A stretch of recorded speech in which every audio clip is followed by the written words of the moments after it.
أعوذ بالله من الشيطان الرجيم.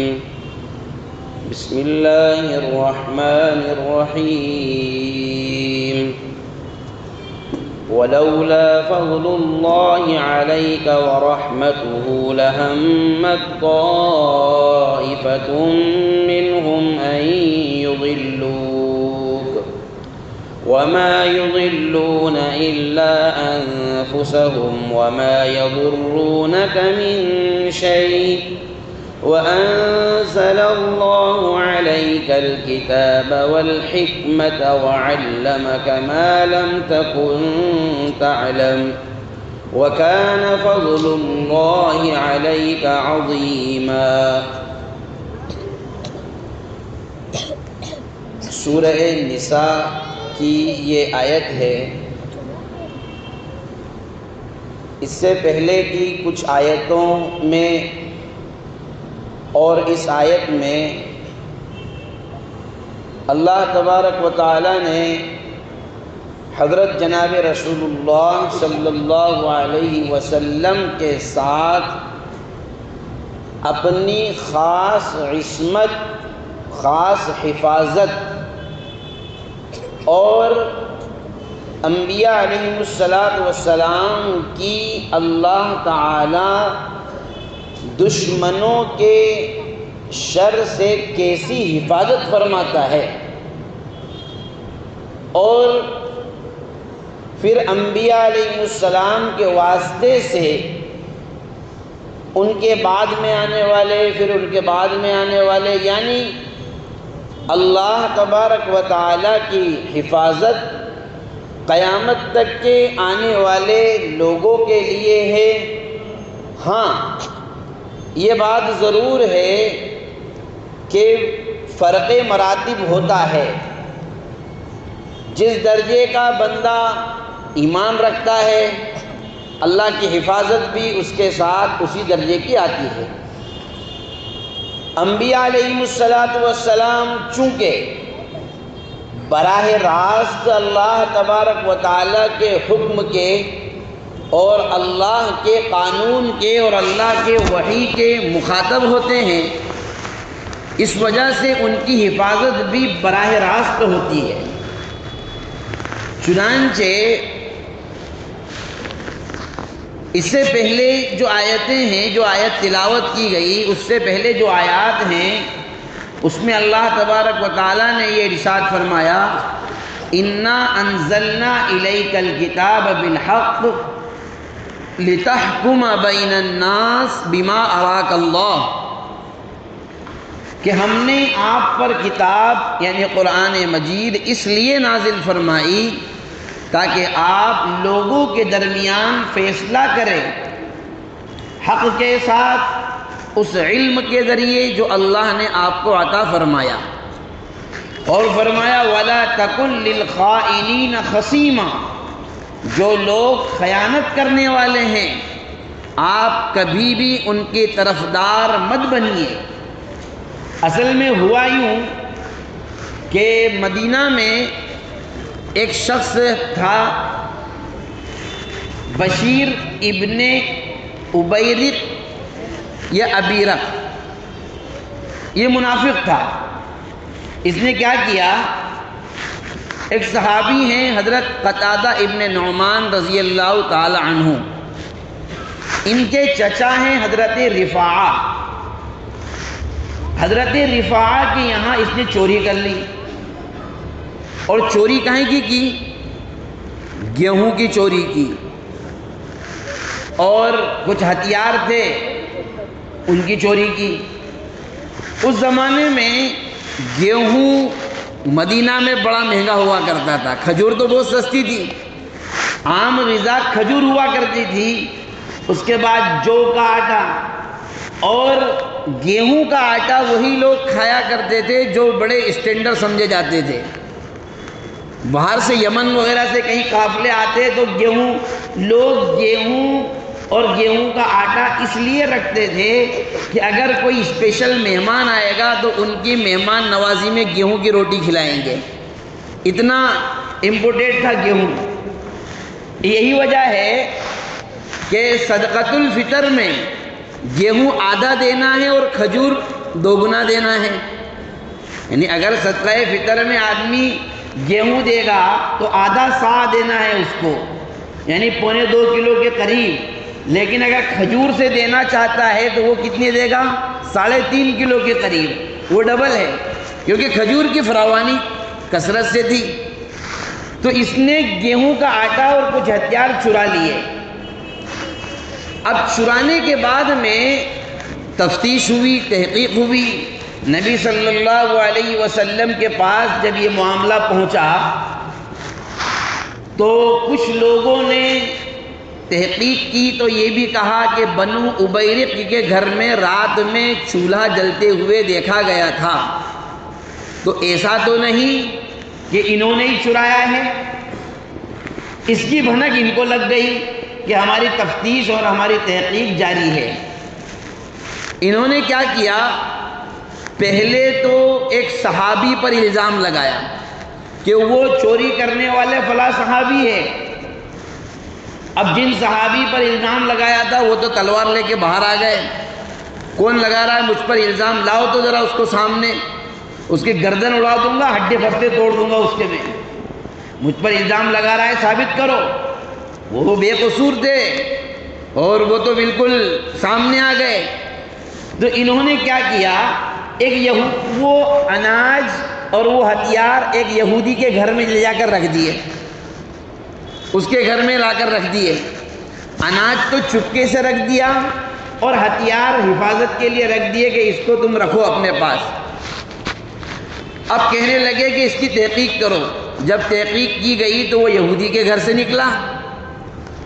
اب یہ لوگ جنہوں نے چرایا تھا یہی کہنے لگے کہ دیکھو وہ یہودی نے چوری کی ہے، اس کو سزا ملنی چاہیے، اور ہمارے اوپر زبردستی الزام لگایا جا رہا ہے.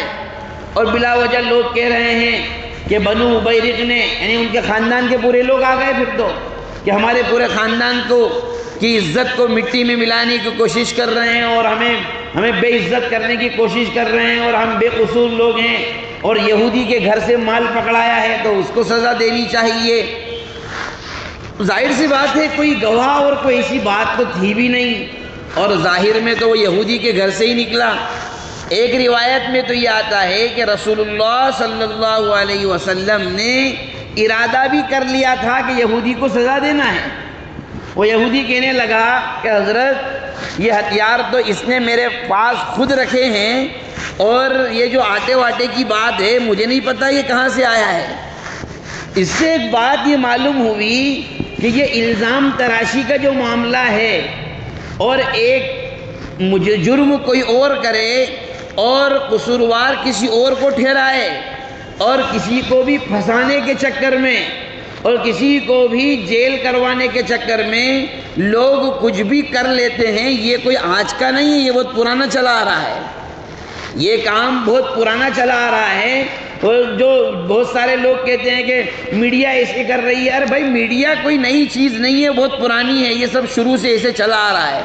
لوگ کسی کو بھی بدنام کرنے کے لیے اس طرح سے کر سکتے ہیں. چنانچہ اللہ تبارک و تعالی نے آیت کریمہ نازل فرمائی، اور جو آیت میں نے تلاوت کی اس میں اللہ تبارک و تعالی نے ارشاد فرمایا.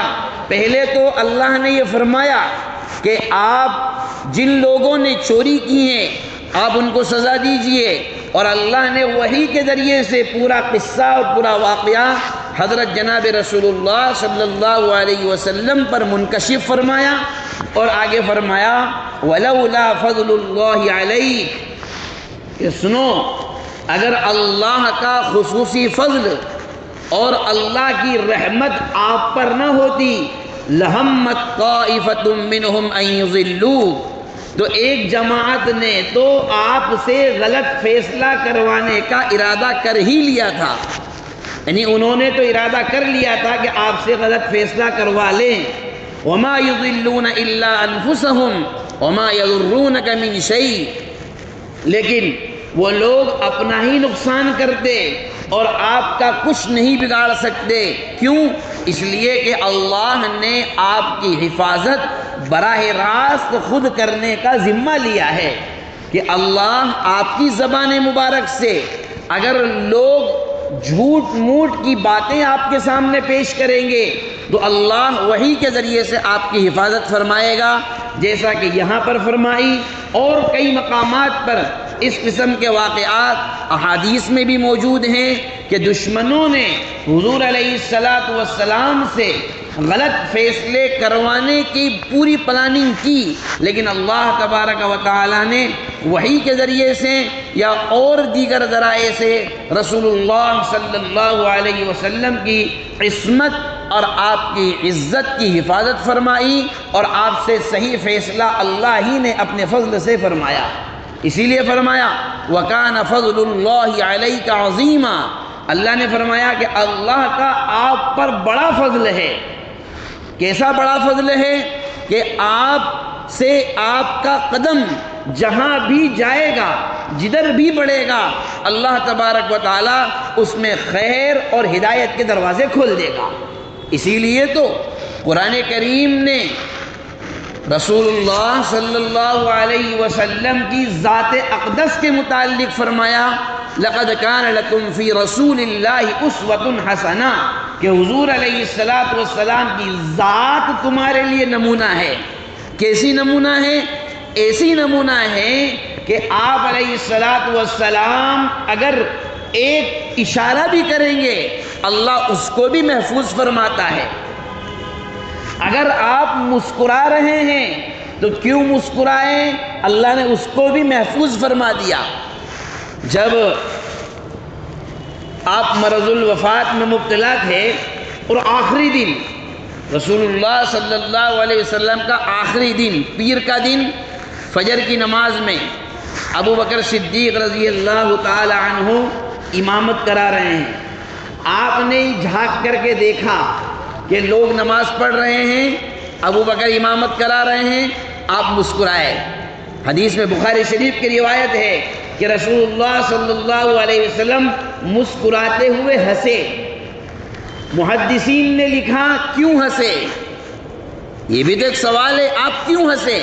میں یہ بتلانا چاہ رہا ہوں کہ حضور کی ایک ایک ادا کو اللہ نے کیسے محفوظ فرمایا۔ محدثین نے لکھا، بعض حضرات نے لکھا رسول اللہ صلی اللہ علیہ وسلم اس لیے ہنسے، آپ اس لیے مسکرائے کہ اے اللہ تیرا کتنا بڑا شکر اور تیرا کتنا بڑا احسان ہے، جب دعوت اور تبلیغ کے میدان میں نکلا تھا تو میں اکیلا تھا، آج دیکھ رہا ہوں کہ اتنی بڑی جماعت تیار ہو چکی، اب میں دنیا سے رخصت ہو بھی گیا تو دین کو یہ لوگ سنبھال لیں گے۔ بعض محدثین نے فرمایا کہ نبی صلی اللہ علیہ وسلم اس لیے مسکرائے کہ آپ نے ابو بکر کو جب مصلی پر دیکھا امامت کرتے ہوئے تو آپ مسکرا دیے، اللہ کی طرف شکریہ کی نظر کرتے ہوئے، اے اللہ تیرا لاکھ لاکھ شکر ہے کہ جس شخص کو، جس آدمی کو میں نے زندگی پر اپنے ساتھ میں رکھا، جو میرے سفر اور حضر کا ساتھی ہے، میری خوشی اور غم کا ساتھی ہے، میرے دکھ اور درد کا ساتھی ہے، تکلیف اور راحت کا ساتھی ہے، یعنی ابو بکر صدیق، آج اس کو میں نماز پڑھاتے ہوئے دیکھ رہا ہوں، مجھے اطمینان ہے اگر میں چلا بھی گیا تو ابو بکر اس امت کو سنبھال لے گا، اس لیے حضور مسکرا دیے۔ بعض حضرات نے ایک وجہ اور بیان کی کہ حضور اس لیے مسکرائے کہ ہر انسان کی، جیسے مثال سے سمجھے ایک باپ کی تمنا ہوتی ہے کہ میں اپنے جیتے جی اپنے بچوں کی شادی کر دوں، ان کا اچھا مکان بنا دوں، ان کو اچھے کاروبار سے لگا دوں، میں چاہتا ہوں کہ یہ کام میرے جیتے جی ہو جائے۔ ایسا ہوتا ہے، تمنا ہوتی ہے ہر آدمی کی۔ حضور کی بھی ایک تمنا تھی، میں چاہتا ہوں کہ میرے جیتے جی یعنی دنیا سے پردہ فرمانے سے پہلے ہی میں ابو بکر کو اس کنڈیشن میں دیکھ لوں کہ وہ امت کو لے کر چلنے والا، امت کی امامت کرنے والا، امت کی قیادت کرنے والا، امت کی رہبری اور سرپرستی کرنے والا ہو جائے۔ آج آپ نے ابو بکر کو فجر کی نماز میں مصلی پر امامت کرتے ہوئے دیکھا، آپ کو اطمینان ہو گیا کہ ابو بکر کو جس کنڈیشن میں دیکھنا چاہتا تھا اللہ نے اس مقام تک پہنچا دیا، اب میں نہیں بھی رہوں گا تو ابو بکر اس امت کو اور پوری دنیا کی امامت کو سنبھال لے گا۔ تو یہ ہے حضور علیہ الصلوۃ والسلام کی اداؤں کی حفاظت اور اداؤں کا محفوظ رہنا۔ بہرحال بات یہ چل رہی تھی کہ حضور علیہ الصلوۃ والسلام کو اللہ تبارک و تعالیٰ نے خصوصی فضیلت اور خصوصی حفاظت عطا فرمائی۔ اب اسی کے ضمن میں مفسرین کرام نے لکھا ہے کہ ہر انسان کو چاہیے کہ کسی پر بھی کسی بھی قسم کا الزام لگانے سے پہلے اور الزام تراشی کرنے سے پہلے بعض مرتبہ گھریلو معاملات میں، ظاہر سی بات ہے ہمارے ہندوستان میں عام طور پر جوائنٹ فیملیاں ہیں، بھئی 4 بھائی ہیں تو چاروں ساتھ میں رہتے ہیں۔ اب ظاہر سی بات ہے 4 بھائی ہیں، ان 4 کی بیویاں ہیں، ان کے 2 بچے بھی جوڑتے ہیں تو 8 بچے ہو جاتے ہیں، اور پھر ابو اور امی، تو ایسے کر کے 20، کسی کے گھر میں 20 لوگوں کا پریوار، کسی کے گھر میں 25 لوگوں کا پریوار۔ اب خدا نہ خواستہ گھر کی کوئی چیز ادھر ادھر ہو جائے، مان لو سونے میں سونے کی بالی گم ہو گئی، سوئے تھے بالی گم ہو گئی، اب وہ جھاڑو لگانے میں کچرے میں چلے گئی یا ڈسٹ بین میں چلے گئی یا بہرحال اور کہیں چلی گئی، اب گھر میں افراتفری مچ گئی۔ تو عام طور پر ہوتا کیا ہے، جن کی آپس میں نہیں بنتی ہیں، جن 2 بہوؤں کی آپس میں نہیں بنتی ہیں، الزام کے سارے تار اسی پر جاتے ہیں، وہ اسی لیے وہی کام کر سکتی ہے، وہی حرکت کر سکتی ہے۔